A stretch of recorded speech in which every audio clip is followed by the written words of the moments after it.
Hello po mga amores, magandang araw po. For today's video ay mag-share lang po ako ng quick video tutorial on how to track your medical or social assistance request gamit ang request tracker sa Senate Assist website po. Kung matatandaan nyo po, after nyo mag-submit ng medical or social assistance request ay nag-generate po ito ng reference number. And natanggap nyo rin po ito via text message, and email. Ito po yung reference number na i-input nyo po sa tracker para ma-monitor nyo po yung progress nung medical or social assistance request nyo po. And i-walk through ko po kayo kung paano po ito gawin. Tara po!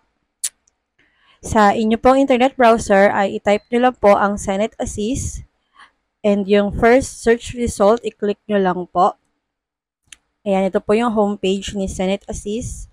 And dito sa taas, makikita nyo po yung request tracker. Yan, click nyo lang po itong request tracker button. And then ito po yung field for the reference number.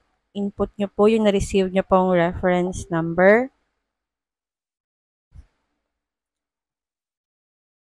And then, lagay nyo po yung last name ni patient or ng beneficiary at yung birthday po niya. Ayan, type nyo lang po. And then, click search. Yan, makikita nyo na po yung current status ng request nyo po. Then, as it progresses po, makikita nyo po dyan kung kailan siya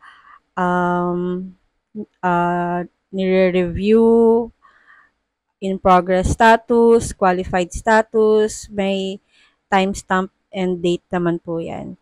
So, yun lang po.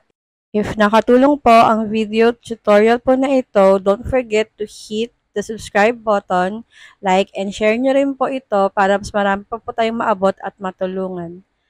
Hanggang sa muli, paalam! Thank you po!